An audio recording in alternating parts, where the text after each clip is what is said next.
Assalamu alaikum, dear students. Welcome back to the class of business law. This is Azizur Rahman Khatir. Today is our second lecture of the business law. Today we will discuss the offer. Dear students, if you remember in the first class, in the first lecture, we studied the contract. In the contract, we studied that there must be an offer. That offer must be accepted. The accepted offer creates promise, and this promise is coupled with legality. It makes some agreement, and this agreement is enforceable by law. If the agreement is enforceable, then it will create a contract. It formate a contract. If there is no offer, there is no acceptance, if there is no contract. If the offer is existed, the acceptance is also existed, but this offer and acceptance is not a promise. It will not create a contract.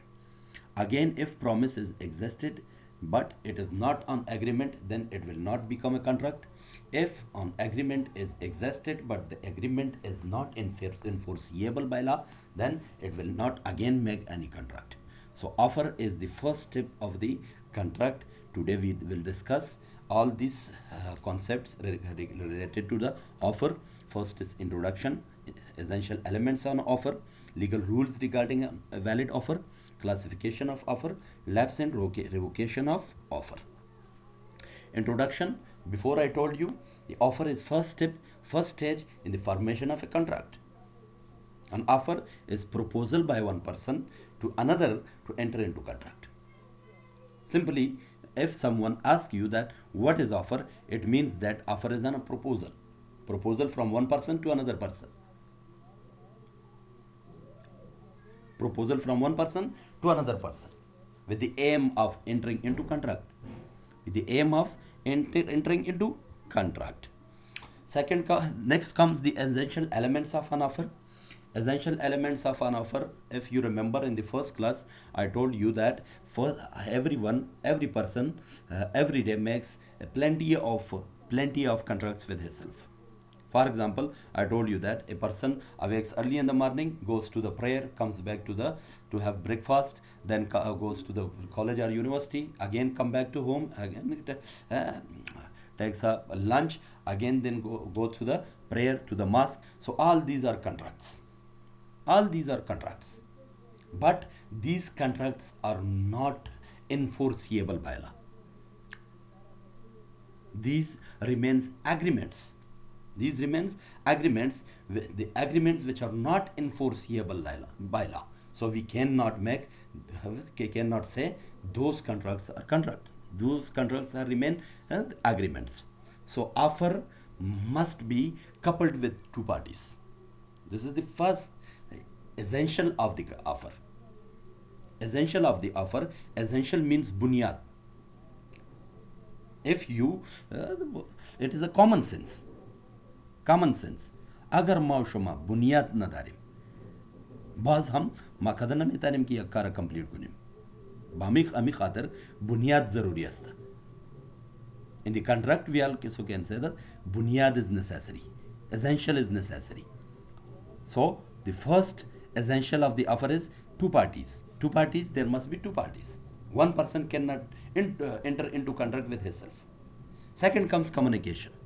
Communication is also essential of the offer, because if the offeree doesn't know anything about the offer, he will not accept the offer. Offerer must communicate all the terms and conditions of the offer to the offeree, the person who accepts the offer, the person for whom the proposal is made. The person for whom the proposal is made, that person must know about the contract, must know about the offer. So the offer must be communicated to the offeree.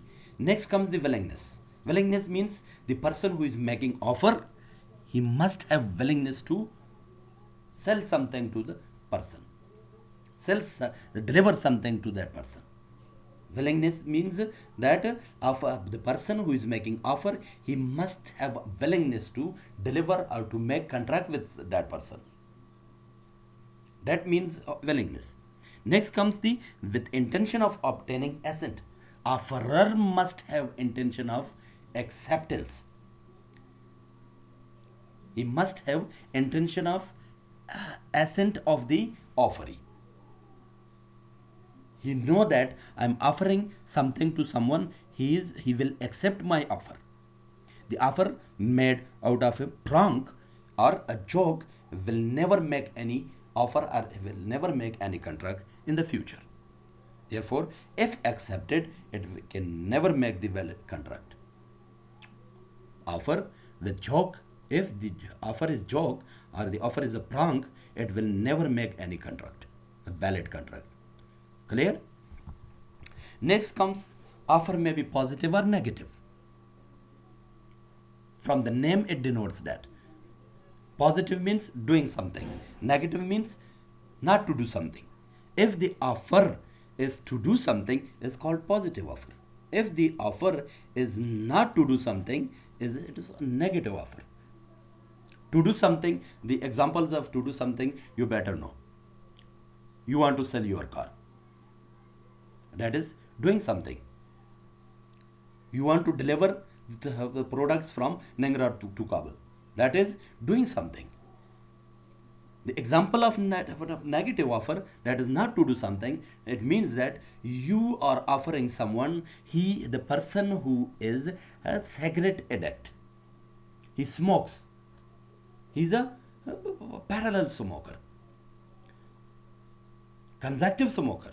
You offer him that if you leave the smoking, I will pay your college fees, I will pay your university fees. So this is you are abstaining someone, not to do something. You are abstaining someone that you will not do something. So that is called the negative offer. If offer is made for not to do something, that is called negative offer. Next come the legal rules as to offer. There are some legal rules related to the offer. If the offer itself is not valid, the contract can never be valid. Common sense. You better know about that. If the offer itself is not valid, before we talked about the offer is joke, then the offer is joke, it will never make a valid contract. The offer must be with intent to create a legal relationship. Intent to create a legal relationship. It means that you must have a intention to create a legal relationship. It means that you are making contract which is enforceable by law.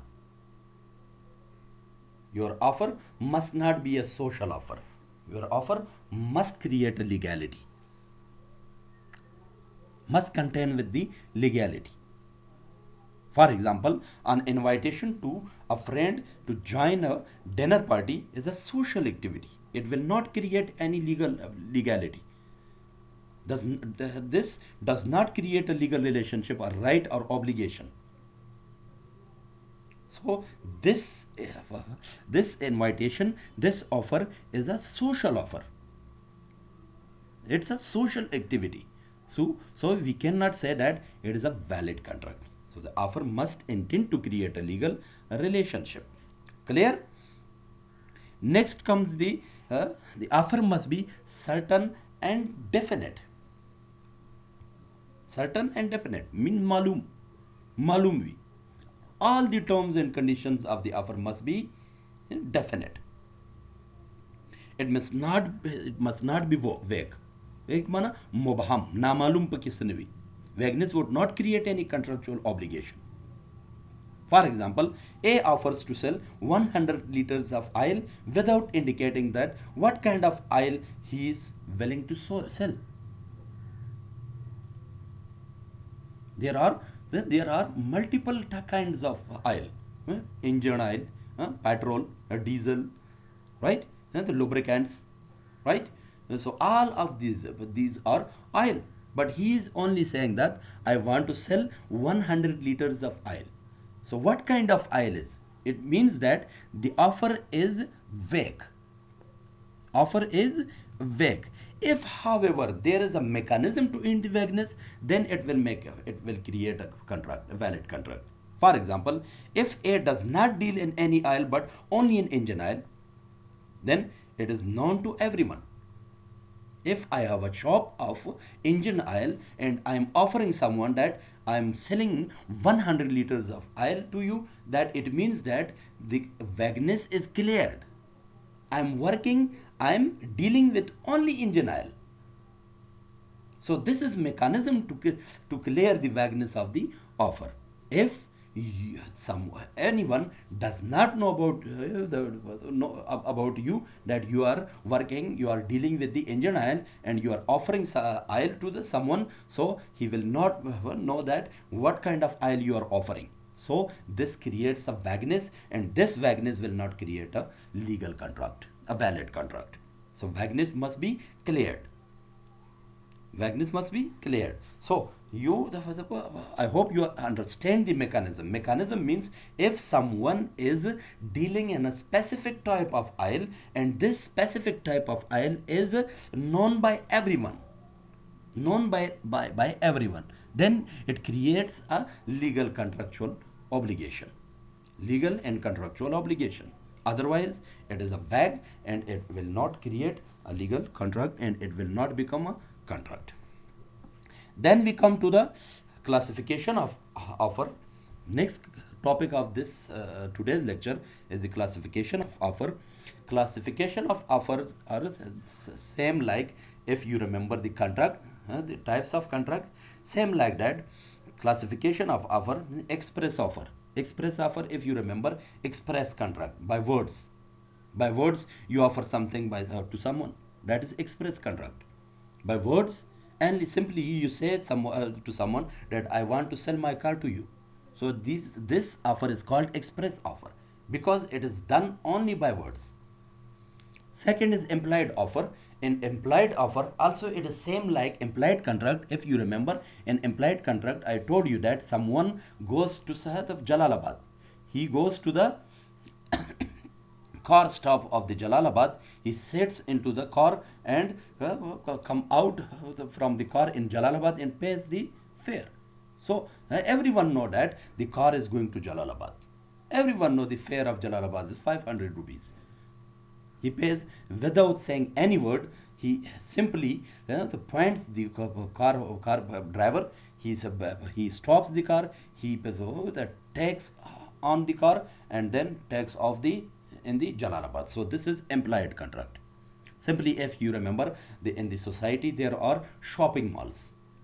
Shopping malls. In shopping mall, everything is offered, and everything is offered. It contains its price. So you simply go to the product. You see the product, the price of product. If it's feasible for you, you purchase. You simply take the product and pay for the product and go on your way. So this is the implied contract. In the implied contract, there is no express contract, express contract, express words. So implied contract is amali offer. In Pashto, we can say amali offer. Next comes the general offer. General offer means that the offer is made for the everyone. The example which I before told you, that if you go to the shopping mall, in shopping mall the product is offered for everyone, not for specifically for one person. For everyone, anyone can buy that product. For example, an advertisement in a newspaper. Anyone who will find my lost cell phone will be rewarded with rupees 5,000. So this is also a general offer for everyone. You see an advertisement in a newspaper that someone has written that if anyone find out my lost car or my lost watch, I will pay him 5,000 rupees. So this is a general offer for everyone. Anyone can find out that watch, and he will get 5,000 rupees. Next comes the specific offer. Specific offer is against the general offer. Specific offer is the offer which is made for specifically for one person. Specifically, specially, special person. For example, A says to B, will you purchase my house for rupees 20 lakhs? It is a specific offer as it is meant only to B. Only B can accept this offer. Ali says to Ahmad, will you purchase my car? Will you purchase my house for rupees 20 lakhs? Only Ahmad will accept. Without Ahmad, no one can accept this offer because the offer is made for only for Ahmad. Next comes the cross offer. You better know about the cross offer. A cross offer means I'm offering I'm offering to Ali something. Ali is offering to me something. So this is a cross offer. If A makes a proposal to B to sell some goods at a specified price and B without knowing proposal of A, he again proposes to A that I want to sell my goods to you with a specified price. That is called a cross offer. Cross offer. Clear? Next comes the counter offer. Continuous offer. Sorry. Continuous offer. Continuous offer, an offer which is made to public at large and if it is kept open for public acceptance for a certain period of time. Certain period of time. For example, tenders that are invited for supply of materials and goods. Government announces a tender in newspaper that anyone can supply goods and services from China to Afghanistan. This offer is for a large public, and it is open till the end date, close date. It means it is open for the specific time, a certain period of time. If you have ever seen the advertisement of the offering of jobs by the companies, by the governments, by the private companies, by the NGOs, these jobs are offered for a specific period of time. Open date and close date. There is a huge difference between open date and close date. They open the job offer on 1st of January and close it in the 1st of February. So this is a continuous offer. Clear? Next comes the counter offer. If the offeree, instead of accepting it straight away, imposes conditions which have the effect of modifying or varying the offer, it is called counter offer.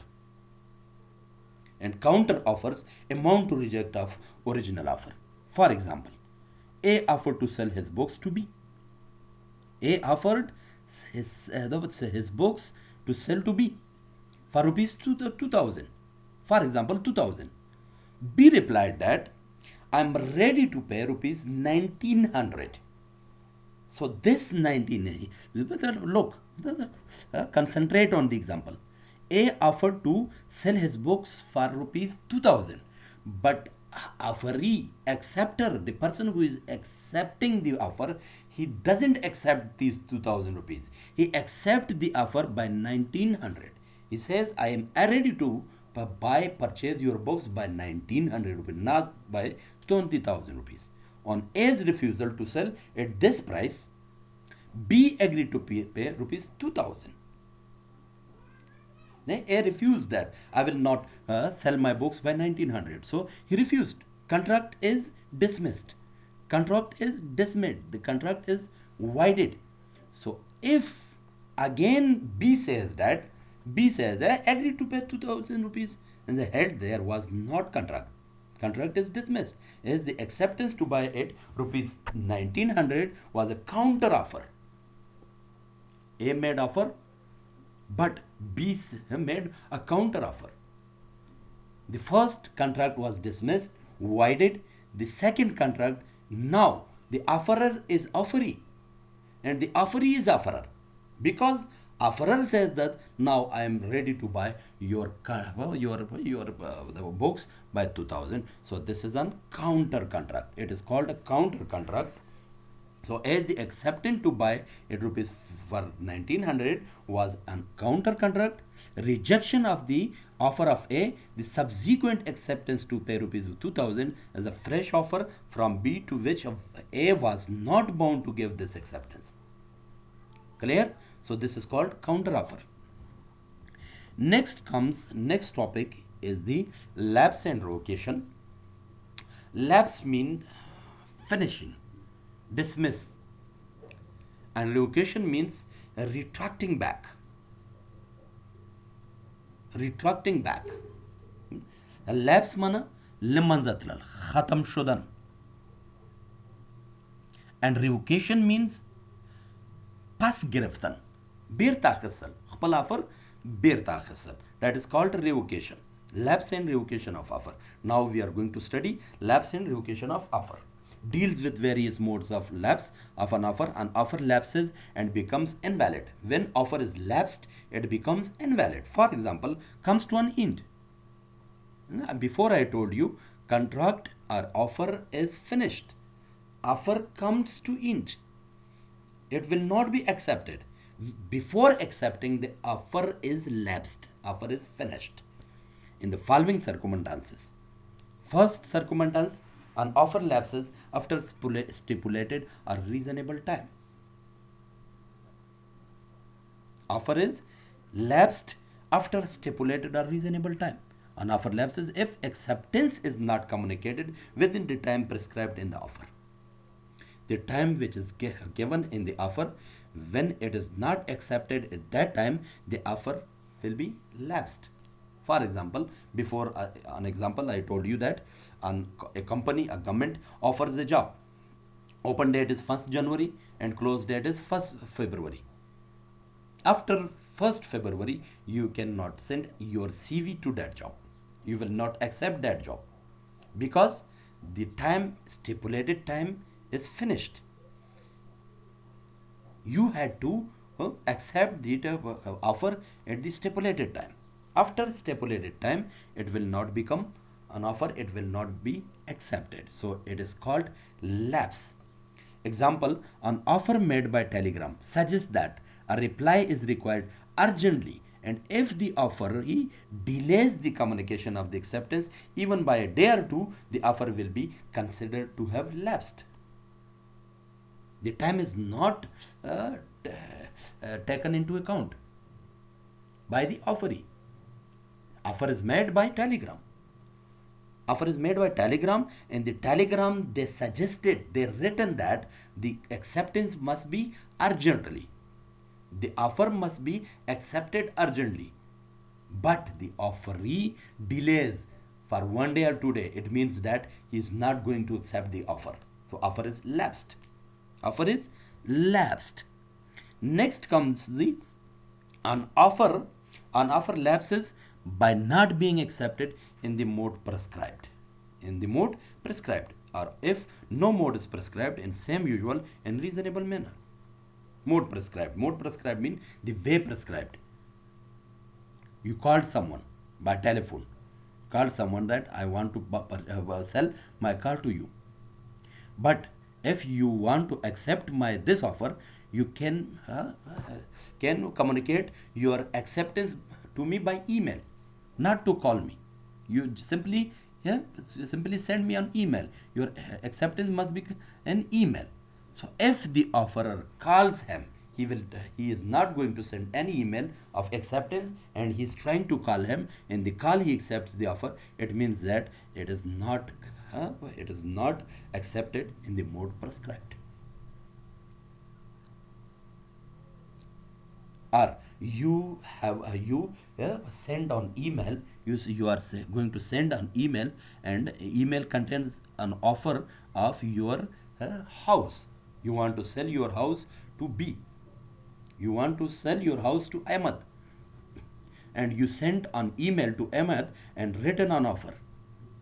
And also you have written in your email that I don't have the net facility. After today you can call me, but you will not send me the acceptance email. If you are willing to accept my offer, then call me. But the person, without calling, he resends the email to the offerer, and he accepts the offer by email. So it means that the person who is offering has written that I don't have the net facility, I will not have net facility after today. You have to accept my offer by phone. But he is not calling, he is sending email to the offerer that I accepted your offer. It means that the offer is lapsed because the person, the offerer don't have net facility. How he can check his emails? How he will know that the person which he made offer accepted his offer, because he is not calling to the offerer. Offeree is not calling to the offerer. So this is called the mode prescription. If the person, the offer is made by telegram, by email, and the mode is prescribed in the telegram or email, if the offeree is not accepting that the mode, it means that the offer is lapsed. Next come an offer lapses by rejection. Simply, common sense. I offer to Ahmad that I want to sell my car to you. Simply Ahmad says, I will not buy your car. So it is rejected. And by rejection, the offer lapses. An offer lapses if it has been rejected by the offeree. The rejection may be expressed by words, spoken or written, or implied rejection is one. Clear? An offer lapses by the death or insanity. By the death or insanity. An offer lapses by death or by insanity. It is also on offer. It also becomes lapse. Offerer or offeree before acceptance. Before you made an offer to someone, that person without accepting your offer, he dies or becomes insane. Insane means levane. Then it means that offer is lapsed. Offer has been lapsed. Clear? Next, an offer lapses by revocation. Offer also lapses by revocation. Revocation, before I told you, revocation means taking back your offer. You offered someone, but before the acceptance, you revoked, you took back your offer. It means that you revoked your offer, and this revocation also lapses the offer. An offer is revoked when it is restricted back by the offerer. When it is restricted back by the offerer. An offer may be revoked at any time before acceptance, but it is made before acceptance. If the offer once accepted, it will not be revoked. It will not be revoked. The offer before the acceptance, you can revoke your offer by the communication of notice of revocation, by the offerer to the other party, by any mode you can prescribe, you can communicate your revocation. Clear? Next comes offer. If you want any example, an auction sale. You better know about auction sale. A makes the highest bid, but the withdraws the bid before the fall of the hammer. If you have ever watched the auction sale of the cricket champions in the APL, in the PSL, in the IPL, in different leagues. So before the fall of hammer, you can revoke your offer. If once the hammer is fall, then you cannot revoke your call. At auction sale, A makes the highest bid, but he withdraws bid from the fall of before the fall of hammer. Therefore, cannot be a concluded contract because the offer has been revoked before acceptance. Clear? Next comes offer revocation by non-fulfillment of a condition precedent to acceptance. Non-fulfillment of condition. An offer stand revoked if the offeree fails to fulfill a condition precedent to acceptance. What does it mean? A offers to sell his bike to B for rupees 30,000. If B joins the Lions Club within a week, then the offer stands revoked and cannot be accepted by B if B fails to join the Lions Club. Understand? A Lions Club is a club in the America. It deals with the social activities. It is a free of cost activities. And the seller says that I will sell my car to you, but first you must join in the social activity. If you done a social activity, then come to me, I will offer my car. if the offeree fails to join a social activity and joins the Lions Club, then the offer is revoked. Offer is revoked. Next comes the revocation of non-fulfillment of revoked if the offeree fails to fulfill a condition precedent to acceptance. An offer lapses by revocation. An offer is revoked when we studied this. An offer lapses by subsequent illegality or destruction of subject matter. Subsequent illegality or destruction of subject matter.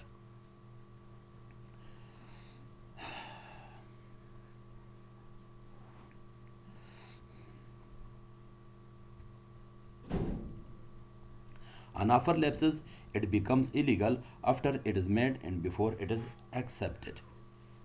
For example, an offer is made to sell 10 bags of wheat for rupees 20,000 and before it is accepted, a law prohibiting the sale of wheat by private individuals is enacted, the offer comes to the end. An offer is made to sell 10 bags of wheat for rupees 20,000 and before it is accepted, a law prohibiting the sale of wheat by private individual is enacted. The offer comes to end. If a person is have a trade with the Tajikistan, he brings flour from Tajikistan. He made offer to Tajikistan that I want sell 100 bags of flour. But before the acceptance by the Tajikistan, the government of Afghanistan announces a law that prohibits the trade between Tajikistan and Afghanistan by private individuals. So it means that the offer is revoked. The offer is lapsed. Clear? In the same manner, an offer may lapse if the thing which is the subject matter of the offer is destroyed or substantially impaired before acceptance. Right? You made an offer and offer will be lapsed. Why? Because the subject matter, the object which is offer is made by it is destroyed or impaired, substantially impaired. Mean 50% of the part of the object is destroyed, 20% of the part is destroyed. So it means that your offer came into end. This was today's lecture. Hope you are understanding. You can find out the link of this today's lecture in the WhatsApp group. Thank you. Have a nice time. Have a good time. Thank you so much. Khuda Hafiz.